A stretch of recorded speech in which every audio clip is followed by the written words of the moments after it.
adwuma mo party A ana party B a so de aseda bebo so mfa aseda mo o de ehunhwimo o de an se una me sofo una me ka kire wo se bompaye ema NPP ana bompaye ema NDC na we na beba power na we na be say ya o de an se de nyame ka kire wo no wa ya wie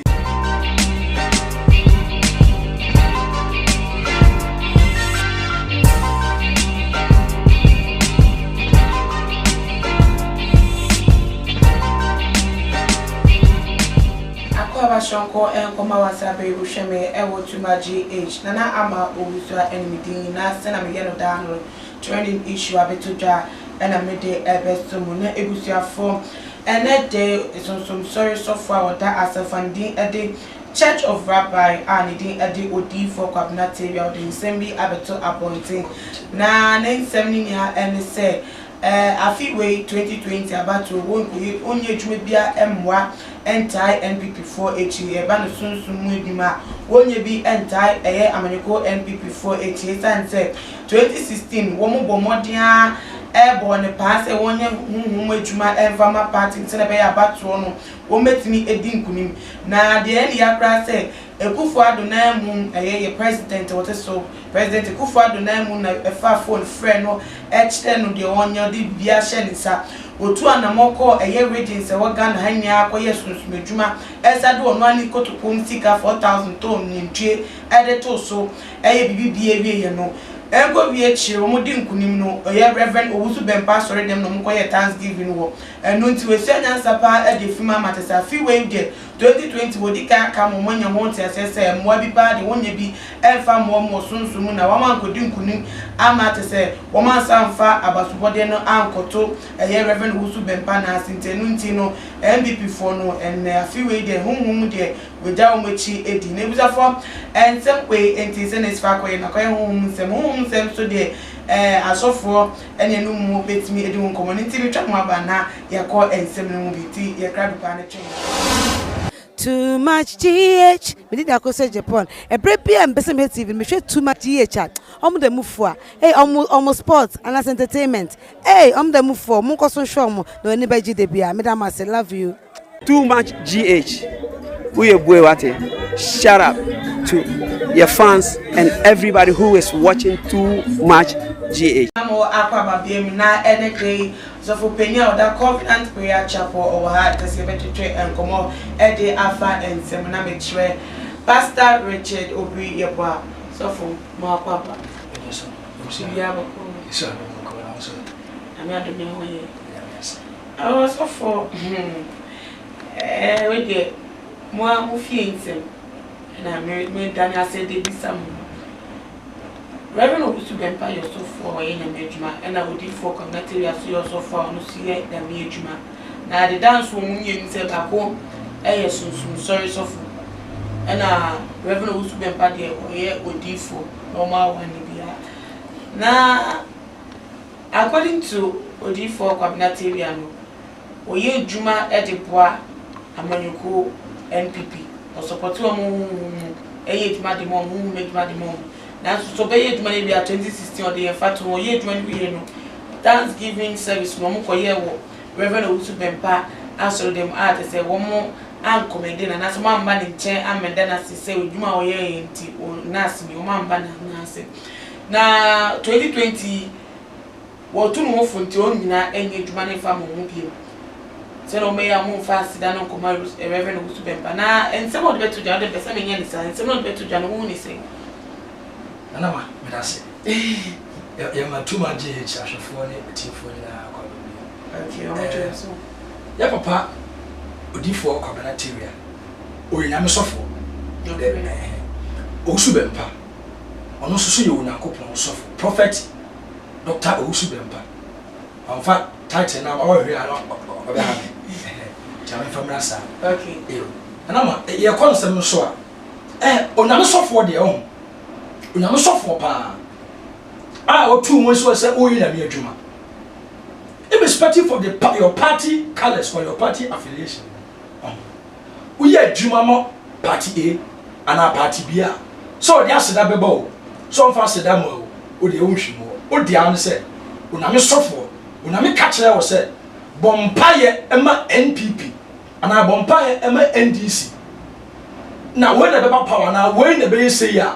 wo dia ne se de nyame ka kire wo no wa ya wie asunsun sanso ni nyina no wo do ani be hu because una Onyankopon e ka asem no e kan nti so odia anyonam bebre osofo fufuro so on fa anyonam emre wo osofo na Onyankopon na mo so kan yo me de kan hu hia se obeba bontea ba be kase ni santi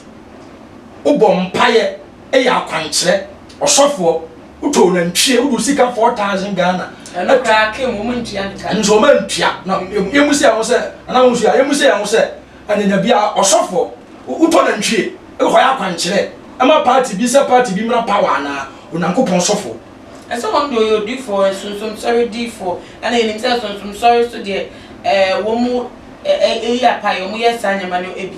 eno nte no de enya nto kakra what ma say na kwankira na wo ye e de aboa na ne ha ne se oye bo aye wie no aseda no ye de komo so fofoforo di be se mi hu se se obi di na sembe to na ase na wo boa no wo se wo akoyo so fo ye obi di na sembe to wo na ase obi fro se wo me ha oni se boa mi se mi nye se boa mi na mi nye se na wo boa no na ade na wo pe no edi mu wi a na ode asida komo so fofoforo wo so fo no se nye wo ya ne se umbobo hu ka se na ma ya de we ama ono wako ode asida na komo so fo na se onye ne sa ba me da se ye ba honam famu a honam mu di se ba honam mu a ye pa okay unya tesa de ne pe once a we ni pe nko ade wanya careful na se honam no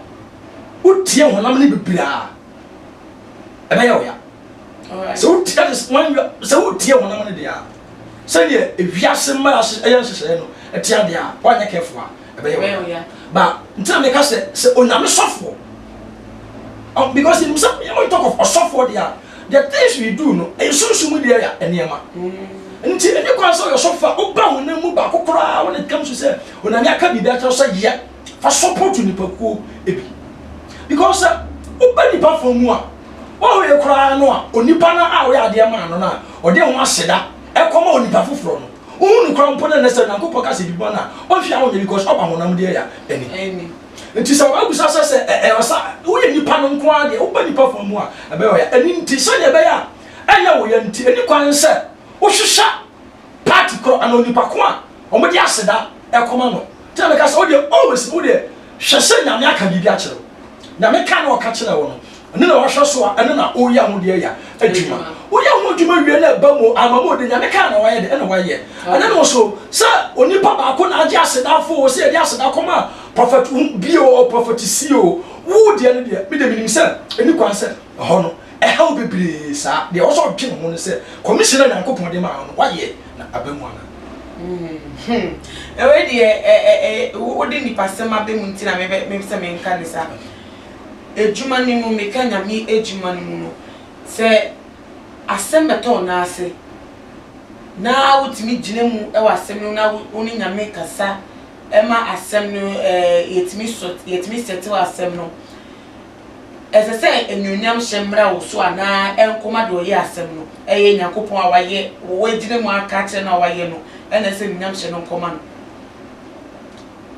de dikan animunyam enka yen agya Nyankopon te asefo ne daada revelations ana ewo Ephesians ana okay ewo ani nti bibia na ebesie no nsa wo sofo no oname fa wo so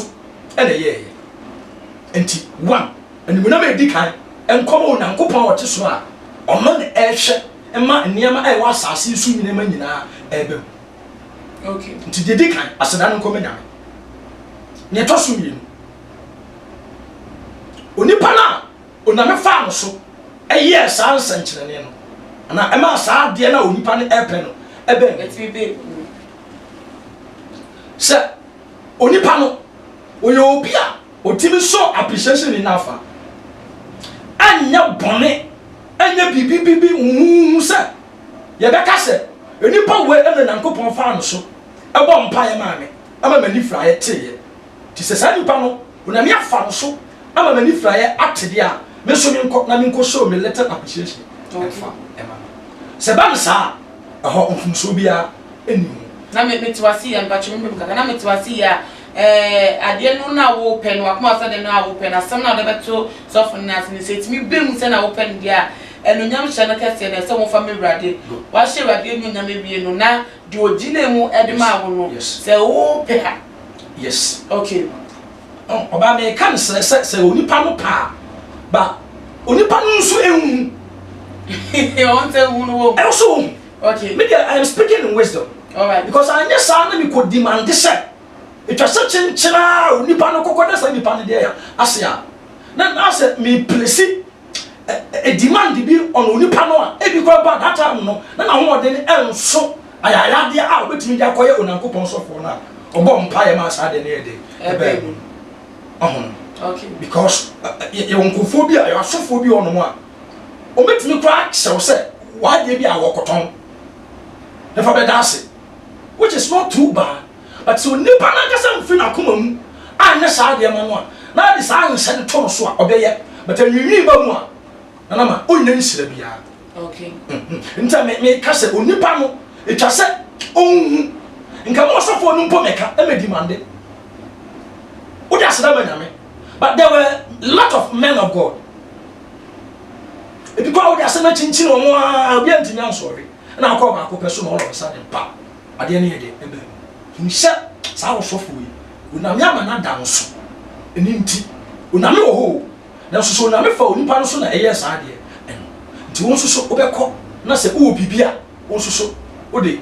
bibi kakra akɔma osofo sɛ de bɛya ono kwampo bo mu sɛ sɛ wo na akɔpon so kwampo fa no so yɛ de ɛyɛ bibi kɔ ba bu mu metima ma wo sense bebira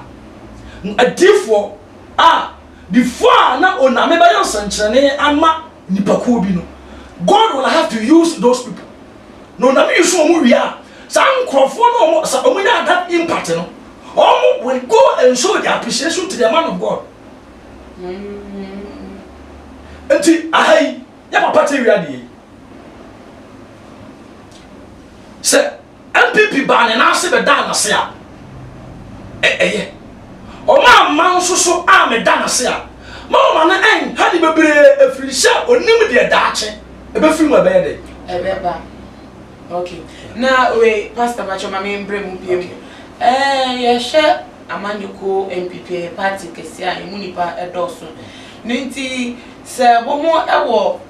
asofa wodo a wo mutine mu ede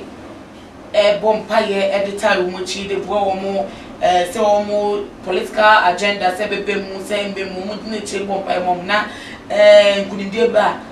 wo bi o bompaye de se yenko na ase ne yenka se o we oyemi sofo no ka me honti we ese yenko bia na se yenko show appreciation one na yes establish fat way okay me da se bebre okay nipa ne doso abeye de no nanti obia so se nyikwada obia ase nti nka wo hwemu anka party no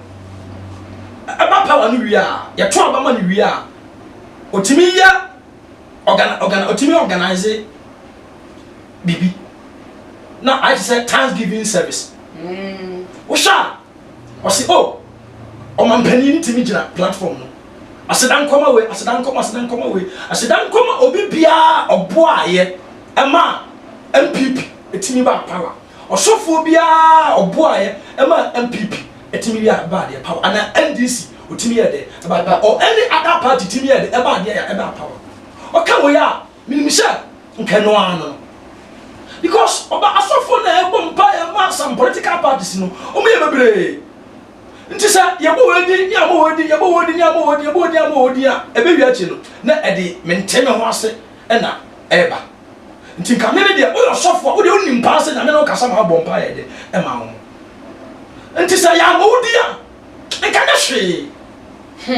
na who ni say na a president according to Odifo Kwabinateri say no fa phone dey friend no a o ka tell so wonye o de eduma a ne sase wonye ma nti na ma no edi ya say otimi friend sa e de eduma share ne sa na wa ye eduma na ewie na tese nkulimbi aba wentimi ankai say o friend no na tese wentimi akọ e o mu say reverend ogusu be paso ye eduma of the boss amenyoko no bompa ye dey tie amenyoko nichi o support mo open obi enim say ban Reverend Usu Bempa MPP for and otai do mutin ti say ya odi bi wo odi for community we mu ana sefata so onya sa ya odi because say wa frame ma ye adwuma na bie na afede asidaba wakwa acknowledge ba ko mesumi dia emada say na otumi ko Reverend Usu Bempa so say ka Usu ntimi nya dade na ntimi na masore na ntse bibia ni ana kwaye but odi mo no nkwa na say de me kra de na me ye no kwa po no ni nche na to na hu ni sa mu ya oba say sa fine sa say excellency na do danka kufu ado say afafon etimi de frɛ yam papa kwabena te wiade a na mean say onim say oka bia ewu okay eni tin ka ha ne de nka nana ewie ye no na nka ontimi mpo nante nkwa na asɔre na ne nansi na o suffer the same form na all friend sanye ya papa ne ka say na friend no sa me de maduma we hye won sa nti ba ya de a ene nka owie ye no ontimi nante nkwa na nansi mpo awona na asɔre mpo a at least ka say ontu onipa bi ama omunko se no so amaso dia nka mo ba fo nkro na ope power utimi fire de efre no awo senka abato na chi so nkutim sai de yesa eni nti no ye papa no se de be ya wonni ya obebre because we nipa de keka ko nya se ya odi bi ya de woni mu and ye share this fact I establish ya ayampa ya ye ya odi betimi ayede abani mu but me papa no an shaw na mu nso bibi ana oye de ohwehwe e basa se na me kasa bi o mpa till this time onye bibi mo party bi a onye so when you can't talk about say onye bi him 2020 there onye edwuma bi am wo mu bi because of the C 2016 meeting the community and senti o final words o person won kai futu lefa to just so me ahwefo ni ye wo mo muti ni a me tu atiefo ni ahwefo nyina ahwe tuma gye chafidi efose oya political party oya political leader oya onipa Kristo ni na o hwehwe bibi afi onankopon nche oname wo ho but oname wo ho no onankopon asa yi nipa niama oname be ye no oname ade hutumi ade ama onipa oname mfrusu ama sase so ama ye bibi ama onipa but oname fa onipa so ana ye bibi ade ama onipa odefo Elijah before ansana obeka kira sunimini mba no sa afida sese beba na wawo na sunimini mba no ama odefo ni bibi amana ba bi adam na aduane adi ansana nkom se ni fina no ade aba akwara ne ba ye no owu ye no odne kwato odefo ne de odefo no kokobutu akwara no so ama akwara sa esore because of nyuma pa ene ne ama o kan so wan de wayama no enti political leaders ye ba batu amrem nsare ma muni na mu sese mu ko ba bi na se leader bi opani bi e bibi wa mu a mo mfa kakra mbetini aya ma onipa no enhye nso mu mfa ma wodi mu ni mu de de mbetini da ya support onipa ni bia nso mo nye mfa support onipa osofo no so bibi sa ma ni se da mi adwuma na nso waye akatua so no ofiri na akopɔ nche Ebusiafo na Pastor Richard Obriye Bwana wacha na dream afa ensem no wa hasen wonso wa konya so wa dream try wo efa won no so le tuja we your comment section no abomodia afolo yen we Twitter any ABMC Instagram account at @tumagh_ and ABMC Facebook tumagh na ama owusua enimide na David Besia na me ya tuma ibetan edi ehia bi makram me dey Isaiah Kodwampo obetun afem the great ampo mbrembren won me nka mo ni ehwe too much G8 mo ye too much na me so me ye amo fire the major prophet kun chacha on say me catch o say bomoden na hwe too much GH on say me kan ye nyene bone pa na kase ye pe wo wi ase ya asonde nti na Adam wo hu nyame ye no mo nyam no wo hu ne ma bi a wo hwehwehwehwe e wo other place ni ade kat won na bomoden na be hwe too much GH be hwe na subscribe bomoden o be hwe pe na wa ye subscribe o subscribe na subscribe na o subscribe a na wo benya ne ma papa a wo pe ahwe nyame hira na ura